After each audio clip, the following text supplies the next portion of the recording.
Dando continuidade, pessoal, vamos falar hoje sobre a questão da gabaritagem da obra, ok? Então, neste caso, pessoal, vocês vão fazer, né, os cavaletes, né, e a partir da planta baixa, vocês vão definir tanto o esquadro, né, como o nível da sua construção. Esses cavaletes que vocês colocam aqui para orientar o alinhamento das paredes, eles têm que estar em nível. Então, essa linha que você puxa de um cavalete para o outro tem que estar na horizontal. E também tem que estar perpendicular. Isso aqui vai garantir o esquadro da obra, ok? Então, aqui vocês têm as marcações, ó. Primeiro aqui ele só mostrou a marcação de alinhamento, ou seja, essa linha passa exatamente na metade desta parede aqui, ok? Então, esse prego que ele colocou aqui no cavalete significa dizer o alinhamento, o centro. E perceba que esses dois pregos aqui seguintes significam o alinhamento da parede, ok? O outro vai ser o alinhamento do baldrame e o outro vai ser o alinhamento da escavação, ok? Que vocês fizeram nos terrenos.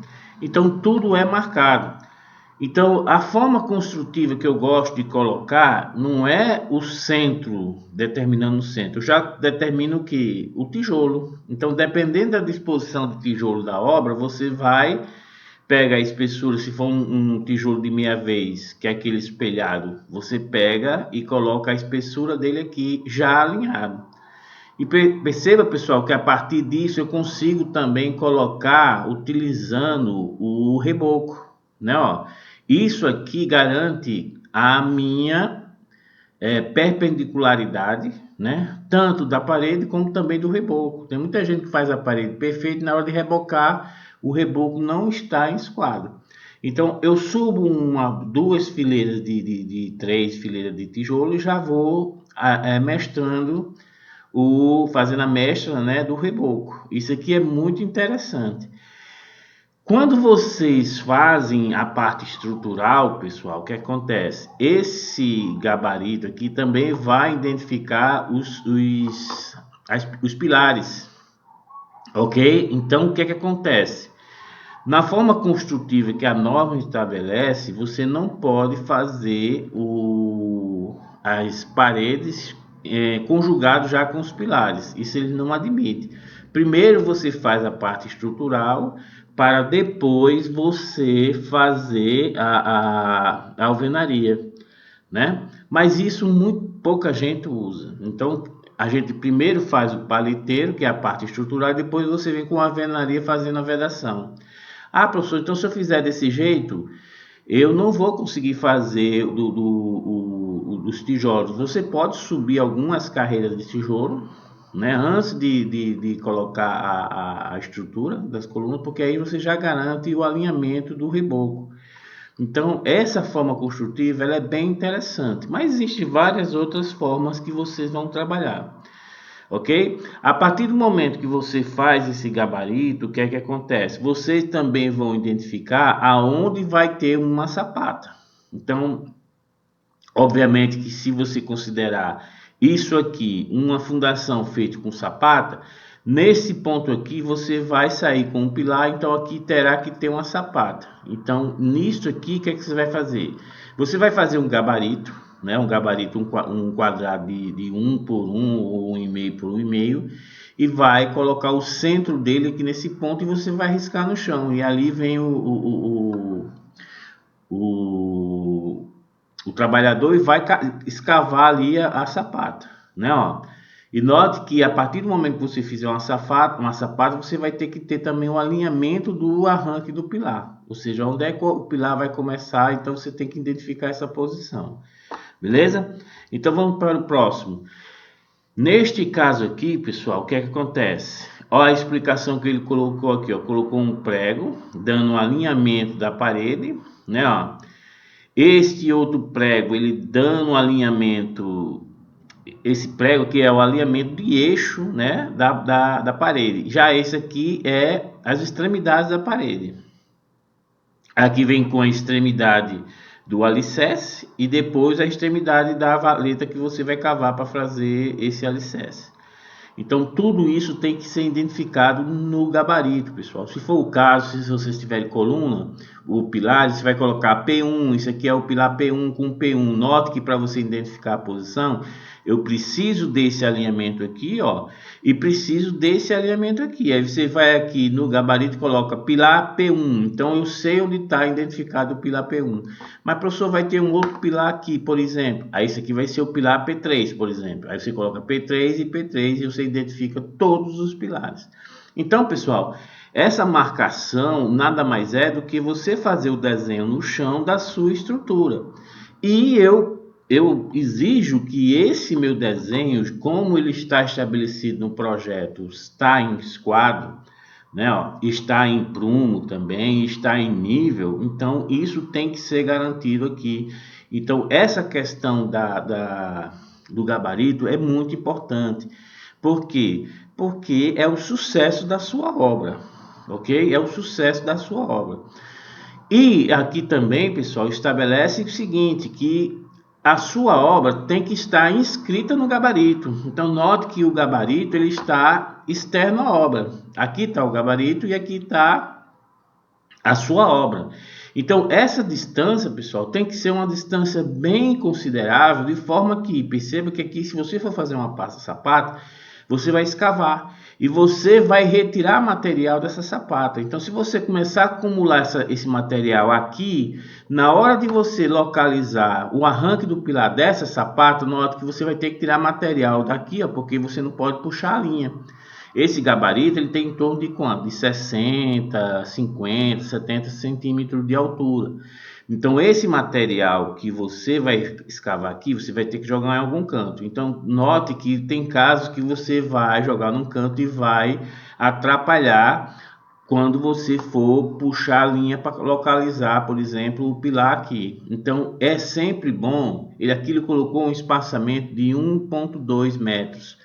O quanto maior possível. Isso vai depender bastante das suas escavações. Se ela for bem grande, então coloque bem espaçado. Então um gabarito bem grande com a estrutura desenhada dentro, né? Ó, então tem casos que você escava tanto e na hora de puxar a linha para alinhar as colunas, né, da estrutura, você vai ter que gastar tempo tirando material para poder puxar a linha. Isso vocês conseguem ver na vida prática de vocês, né? Ó, então é interessante, até coloquei aqui como observação, vocês alinharem os tijolos e também o reboco com a mestra, né? Professor, que danado é mestra? Mestra é aquele pedacinho de azulejo ou de madeira que você vai rebocar e você vai fazer a régua tirando o excesso, né? Ó, aquela mecha significa dizer que aquela parede está exatamente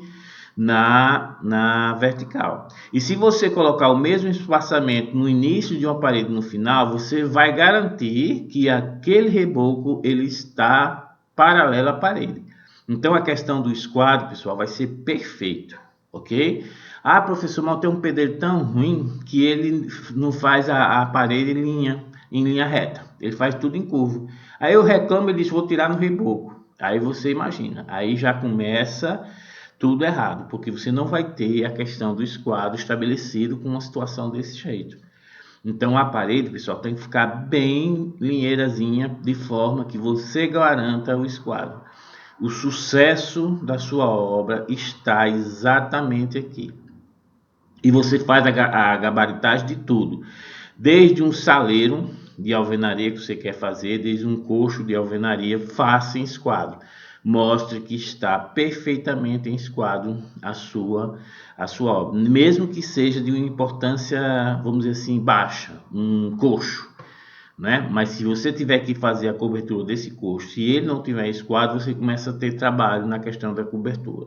Note que o esquadro ele vai acumulando, se você errar, você vai acumulando falhas na sua obra até chegar na cobertura. A cobertura não vai casar de forma alguma e você vai ter muita dificuldade para fechar essa obra. Então aqui, pessoal, eu tenho o caso que eu entendi aqui é quando você tem um terreno que você vai utilizar vários níveis, né? Então você vai ter que fazer o gabarito de a forma que você tenha vários níveis, ou seja, eu vou construir num barranco, né? E eu preciso ter a gabaritagem levando em consideração esses desníveis, né? Então note que a partir disso aqui você consegue fazer o aterro e consegue também fazer as escavações necessárias, né? Então é muito interessante. Se não tivéssemos na pandemia, eu tenho uma aula prática de gabaritagem. Vocês vão ver como é fácil e é bastante interessante. E é muito legal, você faz o gabarito, puxa as linhas, você vê o desenho da sua casa, ou do seu coxo, ou do seu tanque, tudo lá desenhado perfeito, nas dimensões exatamente como você quer. Quando terminar a pandemia, eu vou voltar a trabalhar com essa aula prática de locação de obra, ok? Então, pessoal, pronto. Está estabelecido o desenho, então você já consegue identificar as posições da sapata, vai lá, coloca um gabarito e desenha com exatamente o tamanho da escavação, um por um, por exemplo, e você desenha lá, centralizando no quadrado, né? Obviamente você vai ter que ter um gabarito com um X, centralizando ali o centro desse quadrado e começa a escavação, ok? A escavação ela deve atingir a camada sólida do terreno, né? Então você vai escavar até onde a sua sondagem especificou que naquela profundidade você vai ter uma resistência do terreno. Então é muito importante, pessoal, você conhecer aquele terreno. Vamos dizer que aquele terreno há 100 anos atrás, sua bisavó fazia como se fosse um muturo, né? Guardava todo o lixo, é como se fosse um aterro. Então tem uma camada de matéria orgânica muito grande. Aí eu não sei por que houve, então encobriu aquele negócio. Então na hora que você vai fazer, se você pegar uma camada que é superior a esse monturo, você não vai ter uma resistência adequada. Então, se você continuar trabalhando com aquela fundação, fatalmente vai ter um recalque diferencial, né? Com sapata, né? Então, a sondagem, como a gente já falou anteriormente, ela é muito importante, porque é ela que vai garantir que aquele solo vai suportar a sua construção. Tá entendendo? Pode ser simples valeta ou técnica de escavação. Aqui, pessoal, como você vai trabalhar com estrutura de pequeno porte, vocês vão fazer como o pessoal faz aqui, faz as valetas, né, ó. Beleza? Escava, ou seja, você vai escavar onde tem parede, você vai escavar essa valeta de, por exemplo, 50 por 50 de profundidade. Muita gente pega aquela pedra jacaré, bota ela dentro dessa valeta e depois faz a mistura de areia grossa com cimento, aí joga dentro, né, até preencher tudo e depois joga água e tá feito o alicerce que eles chamam, né? Que ali você pode construir porque garante uma certa resistência, já que ali você fez como se fosse um concreto, né? Mas é isso que eu digo, você tem que ver a resistência desse terreno, né? Ó, terreno com resistência satisfatória podem ser feitos em alvenaria de pedras, tijolos, que é o caso lá da pedra jacaré, né? Tijolos ou concreto. Ou seja, você pode preencher essa vala com concreto. Legal, mas sai caro, né? Ó, concreto ligeiramente armado, né? Sapata de profundidade de 1 metro a 1,50 m. Beleza. Aí eu coloquei um esquemazinho aqui, pessoal, de uma escavação, ó, uma escavação. Então é interessante quando você vai utilizar sapata, você faz a escavação até a altura que você pré-estabeleceu para ter uma resistência, né? Ó, se o solo não garantir essa resistência, então você pode colocar aqui, ó, nessa camada achurada aqui, ó, uma camada de solo cimento. Ou seja, solo cimento, pessoal, se aquele solo não tem aquela característica boa para compactação, o que é que você faz? Você pega e acrescenta o cimento. Em proporções de quê? De 10 para 1, 9 para 1. Ou seja, eu pego aquele solo que eu retirei aqui da escavação, pego 10 carrinhos de mão e coloco um saco de cimento. Aí misturo na betoneira e faço essa camada que a gente chama camada de estabilização de fundo de cavo, ok? Faço o apiloamento, né? Ó, então eu compacto essa camada, beleza. Então você vai ver que vai ter uma camada resistente, né? Ó, aí em cima dessa camada eu vou fazer um concreto magro. O que é um concreto magro? É um concreto com pouco cimento, só para ter aquela superfície, para não ter contaminação na hora que você vai concretar a sapata em si. Beleza? Aí você arma a ferragem, tanto a ferragem de fundo de sapata, né, ó, como a ferragem da coluna, que isso aqui a gente vai chamar de arranque de pilar. E perceba, pessoal, que esse arranque de pilar, se você vai utilizar um arranque de pilar armado, então esse pilar tem que estar, ó, eu coloquei até os marcadores aqui, ó, no cavalete. Então isso aqui vai centralizar esse arranque de pilar, tá entendendo? Beleza. Aí depois eu faço a concretagem da sapata em si. A sapata, pessoal, não é interessante você ter cantos vivos. Então, professor, se eu vou aqui e jogo concreto até uma altura pronta, está feita a sapata. É sempre bom você fazer o que a gente chama de cuscuz, que é aquele trapézio, né? Ó, vulgarmente chama de cuscuz. Aí você vai lá e faz o cuscuz de forma que vocês eliminam os cantos vivos, porque os cantos vivos, quando você tem uma concentração de tensão, ele fica muito pouco resistente. Então você chegando aqui colocando um console, ou seja, você alterando a espessura, né, da sapata, aí você vai distribuir essas tensões de forma mais uniforme.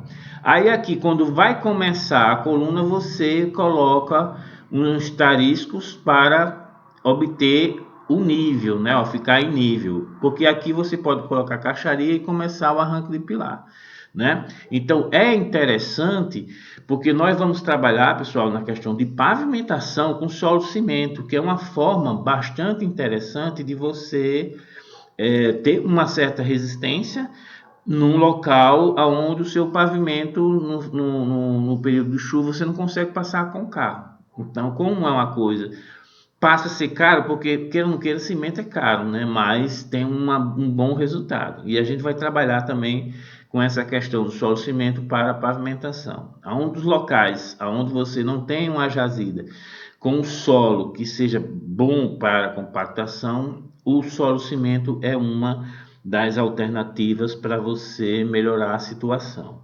ok? Então aqui, pessoal, eu tenho alguns trabalhos de fundação. Olha o cuscuz aqui que eu estava falando para vocês. Sendo que esse cuscuz aqui ele fez em forma de forma, né? Ó, não precisa disso. Isso aqui é só você pegar um bom pedreiro, ele vai fazendo isso aqui de forma manual, ó, de forma que a sapata em si, com esse bloco aqui, ó, paralelepípedo aqui embaixo, né, ó, ele é uma sapata. Mas como você vai ter a concentração assim de cantos, né, cantos vivos que a gente chama, as concentrações de tensões fica muito complicado. Por isso que ele faz esse cuscuz aqui de forma que essas concentrações de tensões sejam distribuídas em uma área maior de concreto do que em cantos vivos, né? Então aqui eu tenho duas sapatas com os arranques de coluna. Nossa, aqui é um arranque de coluna, né? A ferragem. Aí eu vou retirar e vou fazer a armação aqui, ó. Garanto que isso aqui esteja na horizontal, porque na hora que eu for colocar a caixaria não vai ter problema de vazamento de concreto, né? Ó, perceba que você tem aqui uma superfície, pessoal, que está em nível.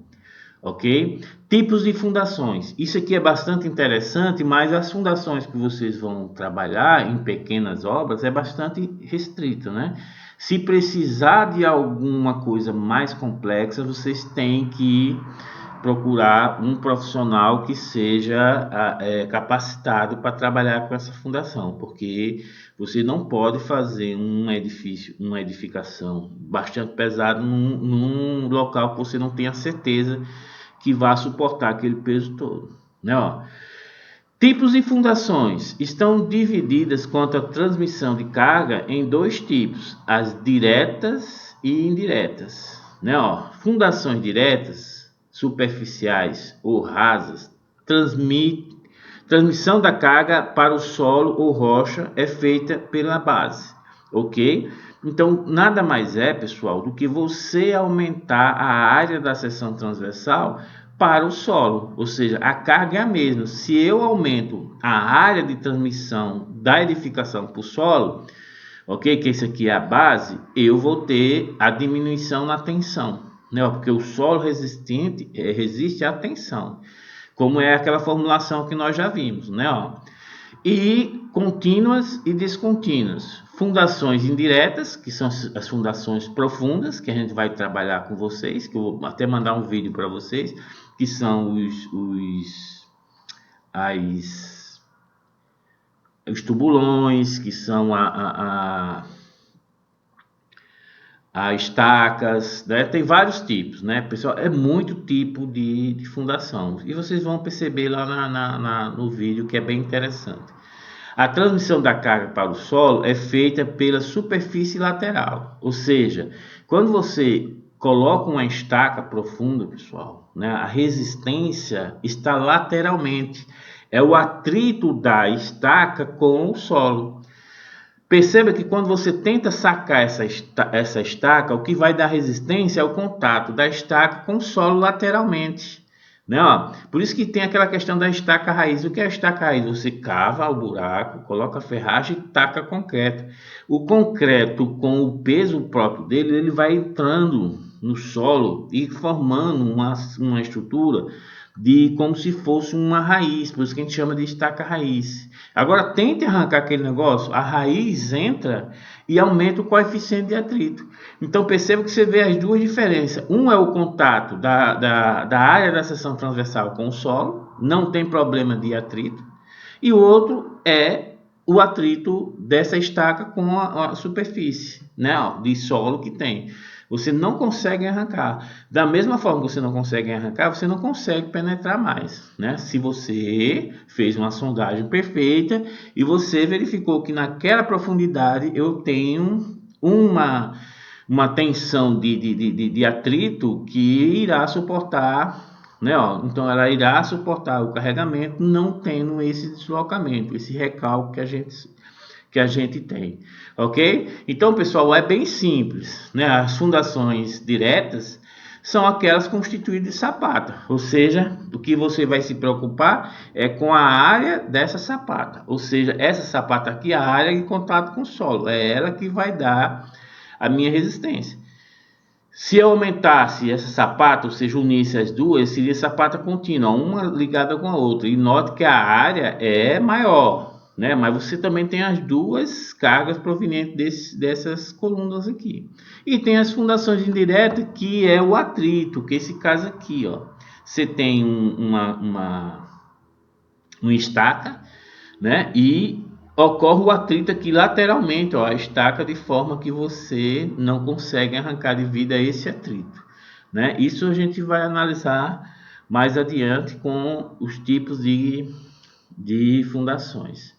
Né, ó, fundações diretas e contínuas, né, utilizado quando o leito da fundação encontra-se inferior a 1,5 metro de profundidade, né, ó, uma profundidade mínima de 50 centímetros. Então aqui, pessoal, você tem uma casa com uma sapata, né, ó, corrida, ou seja, aonde tem parede você fez essa sapata, cavou e fez essa sapata, ó.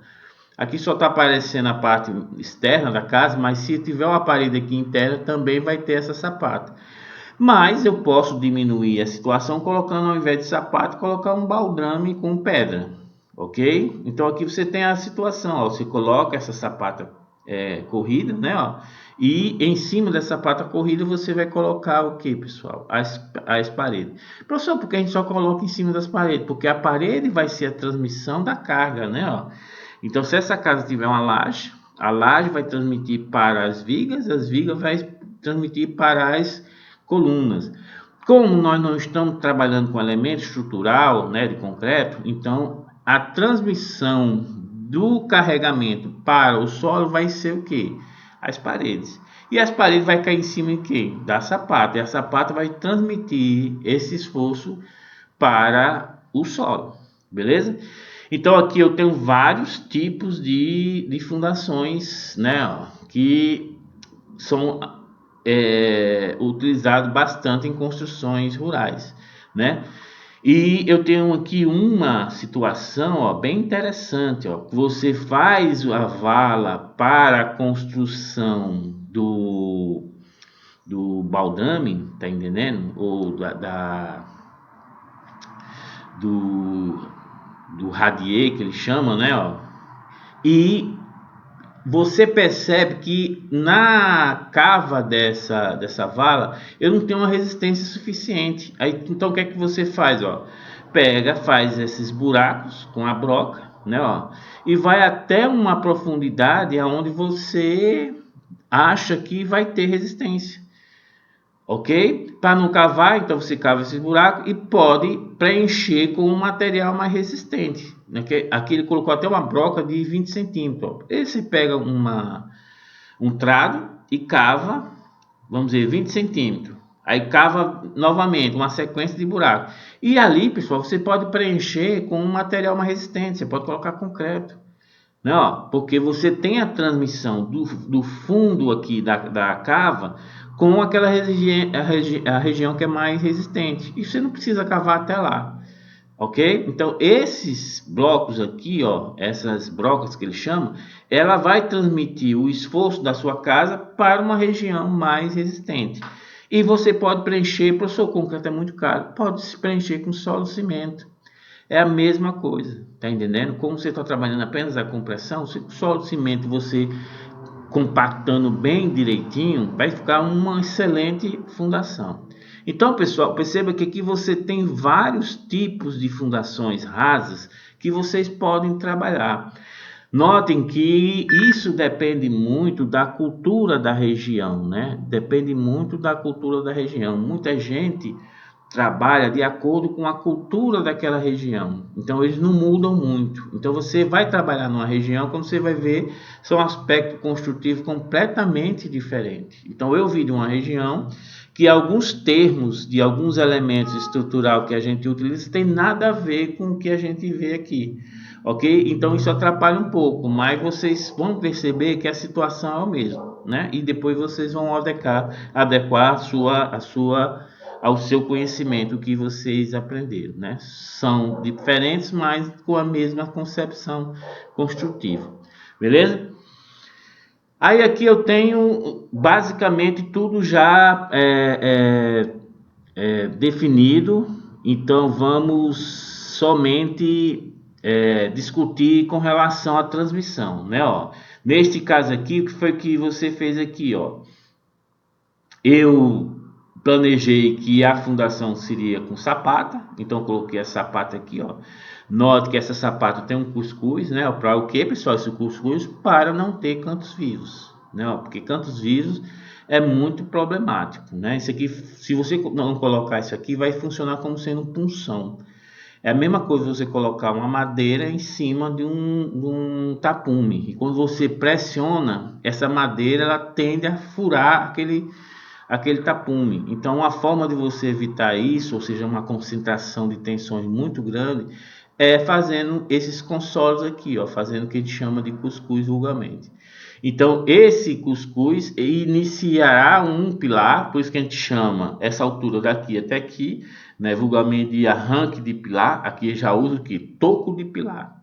E esse toco de pilar, ele vai cruzar com a cinta, né, ó, mais inferior, que a gente chama de baldrame, ou seja, é uma cinta que vai distribuir esse carregamento para todos os conjuntos de sapata. Então, todas as sapatas que está nessa estrutura, ela tem que ser unidas por essa cinta baldrame. Professor, por que esse termo baldrame? Porque esse termo baldrame ele é da fundação, né? A primeira cinta de amarração da estrutura. Então, essa viga, ela é vamos dizer assim, até um pouco dimensionada. Por quê? Porque ela está sobre o solo. Então, a carga que está atuando nela e parte dela vai ser já distribuída no solo devido ao contato. Por isso que é sempre bom, pessoal, na hora que você vai confeccionar a viga baldrame, aonde ela tiver contato com o solo, obviamente para a questão de contaminação, você faz uma camada de concreto magro, que nem a gente fez na sapata, para não ter contaminação. Você vai concretar e entra barro no seu concreto. Então evite isso. Aí você vai fazer uma camada de concreto magro, de forma que o chão dessa cinta não esteja em contato com o solo. Então o que é que acontece? Vocês vão compactar toda essa região de solo, né, de forma que você concretou, a viga já está assentada no solo e ela não vai ter um trabalho muito grande, uma deformação muito grande, porque elas têm um apoio ao tempo todo junto dela, que é o solo. E quando você também fazer o reaterro dessa escavação, note que isso aqui é sapata, então você vai ter que voltar o solo aqui para dentro para aterrar essa sapata. Então, pessoal, cuidado, não encham de solo, encha a bicha todinha de solo, depois fica compactando somente a parte de cima. Compactação, eu sempre falei aqui vocês na questão do aterro, né? Tem que ser por camada.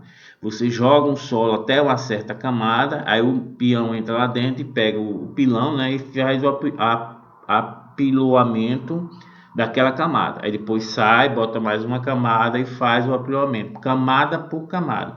Se você preencher isso aqui de solo e só bater na parte superior, o que é que vai acontecer? Você não vai compactar esse solo. Só vai ficar compactada a parte de cima e a parte inferior fica como se tivesse solta, entenderam?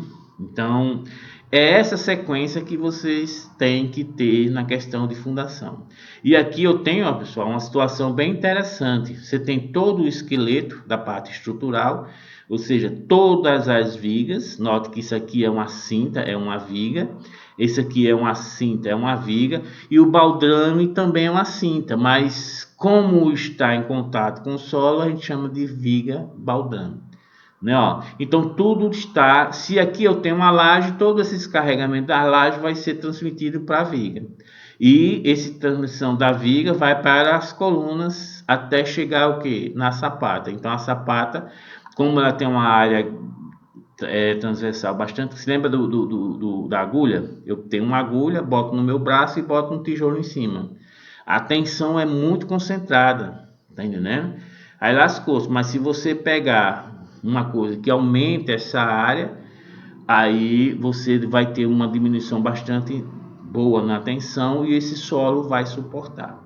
Se você colocar uma sapata com a área da seção não conveniente, ela vai afundar, porque é como se fosse uma agulha, uma coisa com uma área pequena, que com a força pequena, ela vai penetrar no solo de forma bem, vamos dizer assim, inconveniente, né? Ó. Então, todos os elementos vão ser transmitidos para outro elemento, né? Todos os carregamentos do telhado vai ser transmitido para os elementos que compõem o telhado, se é de madeira ou se é de estrutura metálica, que vai ser captado por uma coluna que vai ser transmitido até chegar ao solo. Então, o cuidado que vocês têm que ter, pessoal, na questão de fundações, tem que ser muito, muito, muito grande, porque não pode ter recalque, né?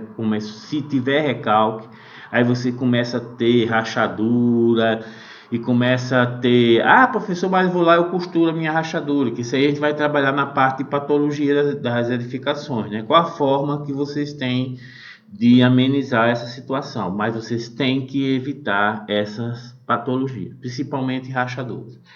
Ok, pessoal?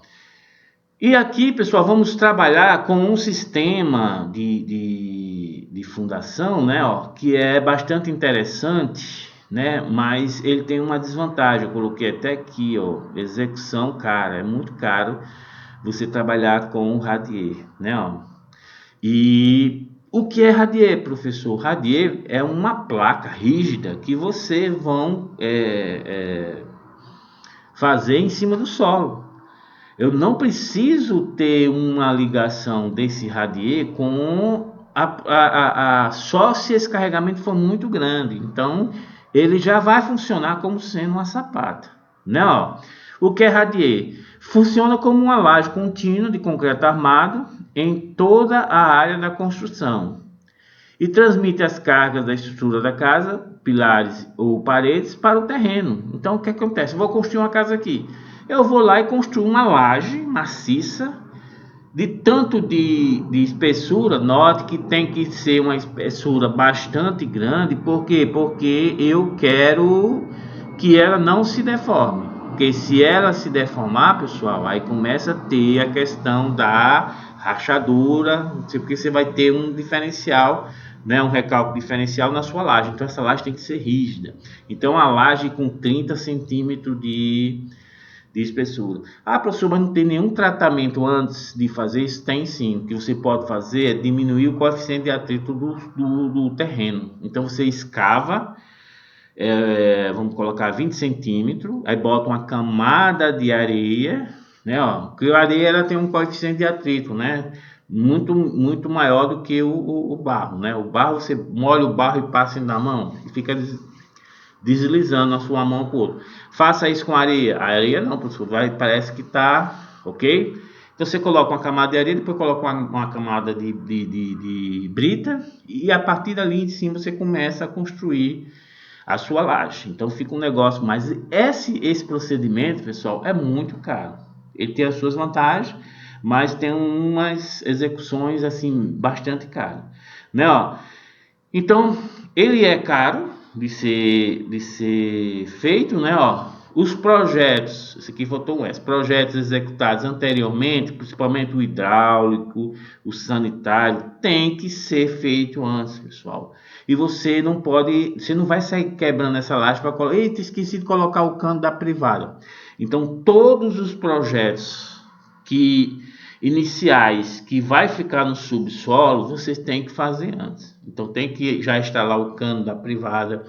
Se precisar de água, vai ter que instalar, né? Que se preocupar também com o diferencial para não rachar. Evite cano de água passar dentro de elemento estrutural, porque esse elemento estrutural sofre a dilatação, né? Ele aumenta e diminui, pode haver rachadura. Você imagina um cano alimentando sua casa, que você colocou passando uma coluna e ele rachou. Aí pensa a dor de cabeça para você fazer a manutenção.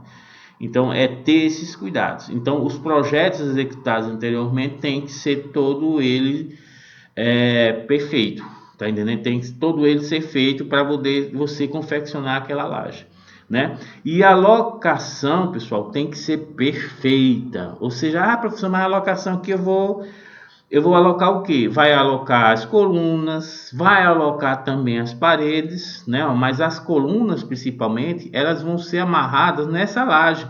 Note que essa laje ela tem uma armação, ó. Tá vendo? Tem uma armação interna. Então essas colunas vão ser amarradas nessa armação e a partir do arranque, então isso aqui tem que estar perfeito. Você imagina se você alocar essas colunas em locais errados, aí lascou-se. Mas é muito interessante o radier. Ele é muito pouco utilizado, por quê? Porque é muito caro. Ok? É muito caro e não admite de forma alguma nenhum erro, porque fica quase que impossível você tentar consertar a situação quando já está tudo concretado. Beleza? Então é ter cuidado, principalmente com os projetos de hidráulico, sanitário, né? Se precisar fazer uma vala para colher os dejeitos aqui, sei lá, então tem que ser muito bem elaborado, né? E ter uma forma de manutenção. Então, o que tiver embaixo dele, se der algum problema, fica muito complicado fazer a manutenção. Ok, pessoal? Então, pessoal, por hoje, por essa aula tá bom e vamos para a próxima aula, onde vamos continuar com esse tópico, ok? Fui!